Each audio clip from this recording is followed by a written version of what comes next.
ನಾವು ಲಕ್ಕುಂಡಿ ಉತ್ಖನನ ಸ್ಥಳದಲ್ಲಿದ್ದೇವೆ. ಇದು ಕೋಟೆ ವೀರಭದ್ರೇಶ್ವರ ದೇವಸ್ಥಾನ ಎದುರಿಗೇನು ಉತ್ಖನನ ಮಾಡ್ತಾ ಇದ್ದಾರೆ ಅಲ್ಲಿ. ಲಕ್ಕುಂಡಿ ಅಂದರೆ ಇದು ಒಂದು ದೊಡ್ಡ ಐತಿಹಾಸಿಕ ಪರಂಪರೆಯ ನಾಡು. 14ನೇ ಶತಮಾನಕ್ಕಿಂತ ಮೊದಲು ಇದು ಒಂದು ನಗರ. ಇವತ್ತಿನ ಹಾಳೋ ನಗರ ಇದು ಲಕ್ಕುಂಡಿ ಇದೆಯಲ್ಲ, ಹಿಂಗಿರಲಿಲ್ಲ. ಇದು ನಗರ 14ನೇ ಶತಮಾನಕ್ಕಿಂತ ಮೊದಲು. 14ನೇ ಶತಮಾನ ನಂತರ 12ನೇ ಶತಮಾನ ಬರುತ್ತೆ. ಆವಾಗ ಇದು ವಾಣಿಜ್ಯ ನಗರ.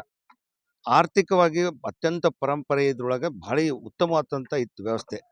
ಮತ್ತು ಮೂಲಭೂತ ಸೌಕರ್ಯ ಇವತ್ತು ಸರ್ಕಾರ ಕೊಡ್ತಿದ್ರಲಿಲ್ಲ, ಕೊಡೋಕ್ಕಾಗಿಲ್ಲ. ಆದರೆ ಅವತ್ತು 12ನೇ ಶತಮಾನದಲ್ಲಿ ನೀರಾವರಿ ಇತ್ತು, ಜಲ, ಕುಡಿಲಿಕ್ಕೆ ನೀರು ವ್ಯವಸ್ಥೆ, ರಸ್ತೆ, ಕೋಟೆ ಎಲ್ಲ ಇತ್ತು. ಒಂದು ಊರಿಗೆ ಬಾಗಲ, ಮನೆಗೆ ಹೆಂಗೆ ಬಾಗಲ ಇತ್ತು ಹಂಗೆ ಬಾಗಲ ಇರ್ತಿತ್ತು ಇಲ್ಲಿ. ಆ ಬಾಗಲ ಹಾಕಿಬಿಟ್ರೆ ಮುಗಿದೋತು. ಇದು 7 ಗ್ರಾಮಗಳನ್ನು ಕೂಡಿದ ಒಂದು ಲಕ್ಕುಂಡಿ. ಇವತ್ತು 20,000 ಜನಸಂಖ್ಯೆ ಇದೆ. ಒಂದು 17,000 ಮನೆಗಳೇನೋ ಇದಾವೆ. 31 ಮಂದಿ ಗ್ರಾಮ ಪಂಚಾಯತ್ ಸದಸ್ಯರಾಗಿದ್ದು ಗದಗ ಜಿಲ್ಲೆಯಲ್ಲಿ ಅತಿ ಹೆಚ್ಚು ಇರುವಂಥದ್ದು.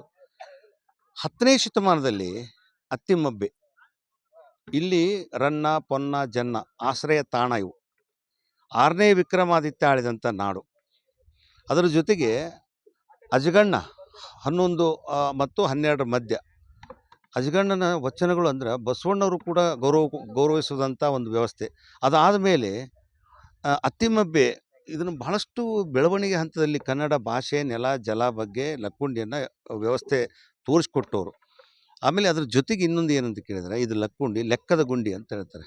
ಇಲ್ಲಿ ಈಗೇನು RBI ಐತಲ್ಲ, ರಿಸರ್ವ್ ಬ್ಯಾಂಕ್ ಆಫ್ ಇಂಡಿಯಾ, ಹಾಗೆ ಇಲ್ಲಿ ಟಂಕಶಾಲೆ ಇತ್ತು. ಸೊ ಹಾಗಾಗಿ ಇವತ್ತಿಗೂ ಮಳೆ ಬಂದರೆ ನಾಣ್ಯಗಳು ಸಿಗ್ತವೆ. ಅವಾಗ ನೋಟ್ ಇರಲಿಲ್ಲ, ನಾಣ್ಯಗಳು. ಅದಾದಮೇಲೆ ಚಿನ್ನ ಯಾಕೆ ಸಿಕ್ಕಿದೆ ನಿಧಿ, ಅದು ಮೊನ್ನೆ ಸಿಕ್ಕಿದ ನಿಧಿ ಅಲ್ಲ. ಅದು ಅವ್ರೇನು ರಮೇಶ್ ಮೂಲಿಮನಿ ಹೇಳಿದ್ರಲ್ಲ, ಸತ್ಯ ಅದು. ಏನಾಗ್ತಿತ್ತು, ರಾಜರಾಜರ ನಡುವೆ ಜಗಳ ಇರ್ತಿತ್ತಲ್ಲ, ವೈಷಮ್ಯ ಇರ್ತಿತ್ತು, ದ್ವೇಷ ಇರ್ತಿತ್ತು. ವೃತ್ತಿ ಮಾಸ್ಟರ್ ನಾವು ಹೆಂಗೆ ಮಾಡ್ತೀವಿ ಹಂಗೆ ಇರ್ತಿತ್ತು ಅವಾಗ. ಆ ರೀತಿ ಅವಾಗಿದ್ದಾಗ ಏನು ಮಾಡ್ತಿದ್ರು, ಒಬ್ಬ ರಾಜನ ಕಾಡಿನಲ್ಲಿರುವಂಥ ಆಶ್ರಯ ಪಡೆದಂಥ ಮುಸುಗುದಾರಿಗಳು, ಈ ಪಿಕ್ಚರ್ನೆಲ್ಲ ನೋಡ್ತಿರಲ್ಲ, ದರೋಡೆಕೋರರು ಅಂತೀವಿ ನಾವು, ಅವರು ದಾಳಿ ಮಾಡ್ತಿದ್ರು. ದಾಳಿ ಮಾಡಿ ಏನು ಮಾಡ್ತಿದ್ರು, ಅವ್ರ ಮನೆಯಲ್ಲಿ ಇದ್ದ ಹೆಣ್ಣುಮಕ್ಕಳನ್ನ, ಹಣನ, ಚಿನ್ನ ದೋಚಿದ್ರು, ಹೆಣ್ಮಕ್ಳನ್ನ ಹೊತ್ಕೊಂಡು ಹೋಗ್ತಿದ್ರು. ಅವಾಗ ಅವ್ರು ಏನು ಮಾಡ್ತಿದ್ರು, ಮನೆಯೊಳಗಿರೋರು ದುಡ್ಡು ಮತ್ತು ಚಿನ್ನ ಎಲ್ಲೂ ಮೂಲೆ ಒಳಗೆ, ಬಿಂದಿಗೆ ಒಳಗೋ ಒಂದು ಗಿಡ್ಡಿ ಒಳಗೋ ಹಾಕಿ ಮುಚ್ಚಿಡ್ತಿದ್ರು. ಎಲ್ಲಿ ಮನೆ ಬಿದ್ದಿದ್ದು ಹಾಳು ಜಾಗದೊಳಗೆಲ್ಲ. ಹೆಣ್ಣುಮಕ್ಕಳನ್ನ ಬೇರೆ ಇದಕ್ಕೆ ಬೀಗರ ಮನೆಗೆ ಕಳಿಸ್ತಿದ್ರು. ಆ ವ್ಯವಸ್ಥೆ ಇದು. ಇದನ್ನು ಉತ್ಖನನ ಈಗ ಮಾಡ್ತಾ ಇದ್ದಾರೆ. ಇದು 2003ರಲ್ಲಿ ಉತ್ಖನನ ಮಾಡಿದರು. 3 ತಿಂಗಳ ಒಂದಿಟ್ಟು ಬಂಗಾರ ಪದಕ ಸಿಕ್ತು. ಸುಳ್ಳ ದುಡ್ಡು ವೇಸ್ಟ್. ಇದು ಕೂಡ ಉತ್ಖನನ ಮಾಡ್ತಾ ಇದ್ದಾರೆ. 25 ಲಕ್ಷ ಅಂತ ಹೇಳ್ತಿದ್ದಾರೆ. ಇದನ್ನು 4 ತಿಂಗಳು ಅಂತಾರೆ. ಇನ್ನೆಷ್ಟು ದಿವ್ಸಕ್ಕೆ ಬಂದ್ ಮಾಡ್ತಾರೋ ಗೊತ್ತಿಲ್ಲ.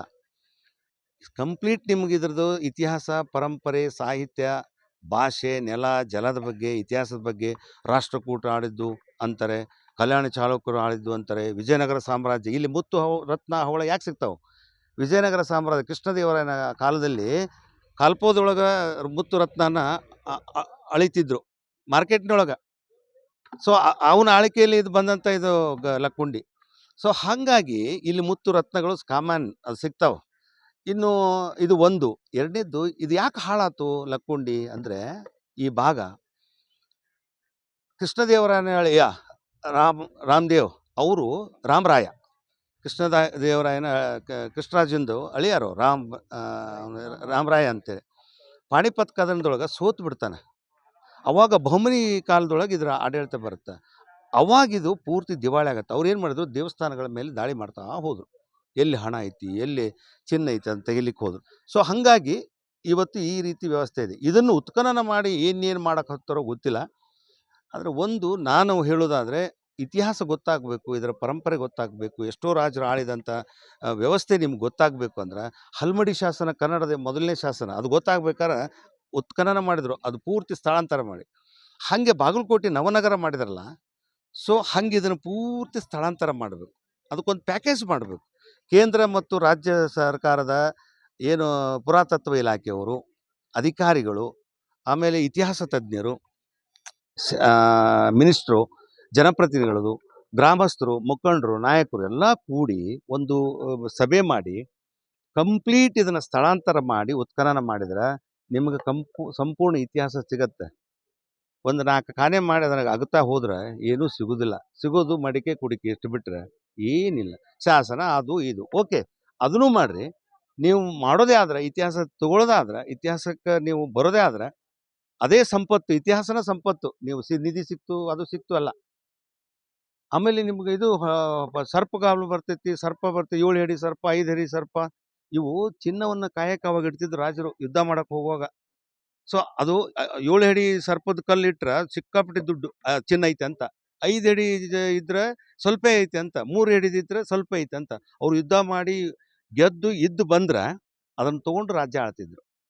ಸೊ ಹಂಗಾಗಿ ಇವತ್ತು ಸಿಗ್ಬೋದು, ಇಲ್ಲೆಲ್ಲ ಸಿಗ್ಬೋದು, ಶಾಸನಗಳು ಸಿಗ್ಬೋದು, ಪುರಾತತ್ವದ ಎಲ್ಲ ವ್ಯವಸ್ಥೆಗಳು ಸಿಗ್ಬೋದು. ಆದರೆ ಸಂಪೂರ್ಣ ಈ ಊರನ್ನ ಲಕ್ಕುಂಡಿಯನ್ನ ಸ್ಥಳಾಂತರ ಮಾಡಿ ಉತ್ಖನನ ಮಾಡಿದ್ದೇ ಆದರೆ ಇತಿಹಾಸ, ಈ ಲಕ್ಕುಂಡಿ ಇತಿಹಾಸ, ಲಕ್ಕುಂಡಿಯ ಎಲ್ಲ ಮಜಲುಗಳು ಮಗ್ಗಲುಗಳು ತಿಳಿಲಿಕ್ಕೆ ಸಾಧ್ಯತೆ ಇದೆ.